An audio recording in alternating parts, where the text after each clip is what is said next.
Hey, how's it going guys? It's Nate here. And love it or hate it, Bethesda seems to be reworking their not so popular Creation Club to quote, better address customer feedback. And the changes that they are alluding to are pretty considerable. All this information is coming from a Bethesda community administrator who goes by the alias Cartography on the forums. And over the past couple of weeks, he's been all over the place trying to explain the direction the Creation Club is currently heading. When asked on Bethesda.net when the next Creation Club content would be released or at least teased, the community manager said the following, quote, likely next month for both Skyrim Special Edition and Fallout 4. Some things are just being adjusted to reflect feedback received at launch. Keep in mind this statement was made in late October, so he actually means the content will be coming in November. I'm only covering all of this now because at the time I assumed we'd get some additional information by the end of the month, and I didn't really want to make two videos on the subject matter, but you can kinda see where that got me. Anyway, the far more significant part about the statement was when the employee said that adjustments were being made to reflect the overwhelmingly negative feedback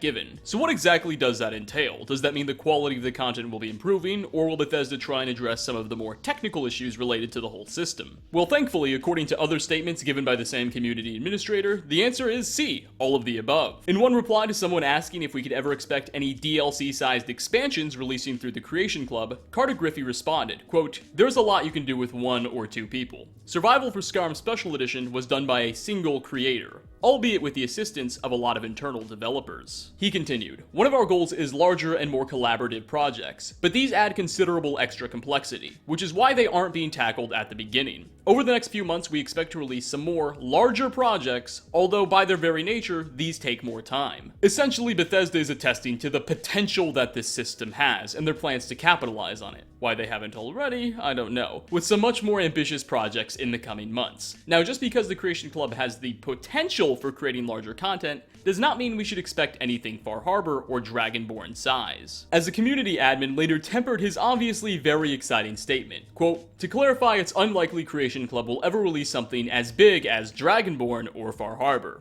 Projects of this scale are massive undertakings, requiring months of development even with a large veteran team working full-time. When someone joins the Creation Club, they become a professional contract developer, but many are doing this in addition to their current jobs. We are looking to release larger creations and have more collaborative projects, but creations are expected to always be smaller scale than full DLC. What is largely being said here is that while Bethesda plans to dramatically increase the scope of the content available on the Creation Club in the future, we should not expect anything that resembles a full-fledged expansion. I personally interpret this to mean possibly some new quest add-ons, new weapon arsenals or packs rather than singular weapons, perhaps, or maybe even some new small locations. However, at this point, everything's far from a guarantee. Furthermore, the CC's technical side is also being worked on, particularly to address some of the bigger issues related to mod conflicts with the Creation Club, as it introduces new scripts that often mess up existing mods. Cartography remarked on this issue with two separate posts. Quote, we are also looking at ways to mitigate the impact of frequent patching on applications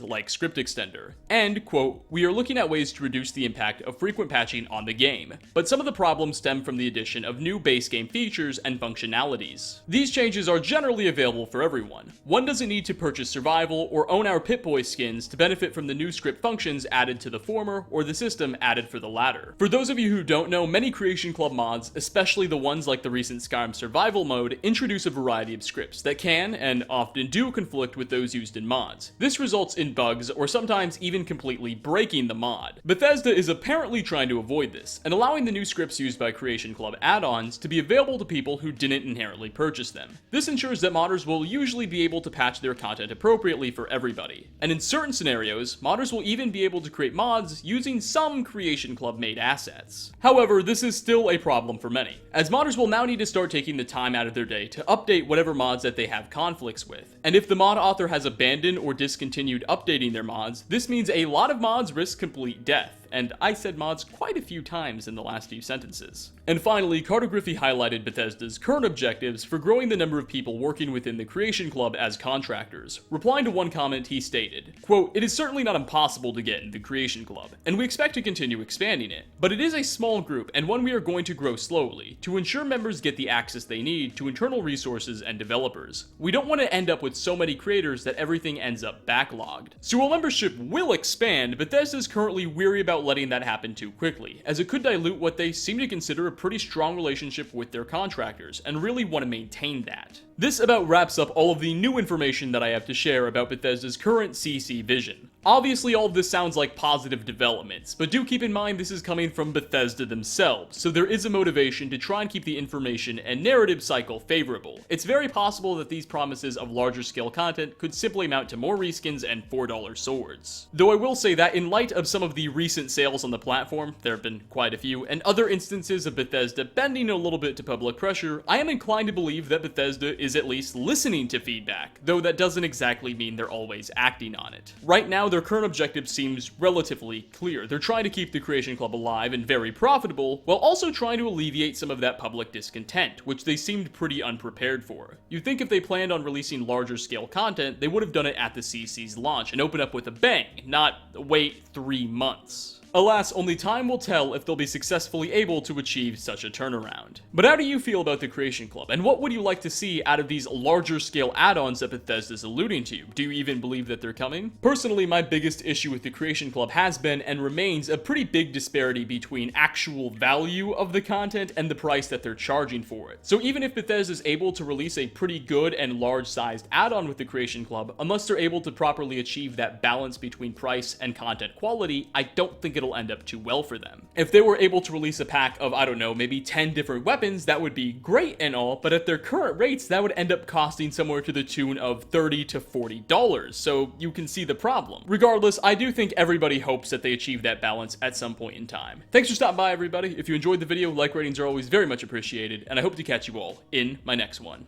Peace out, everyone.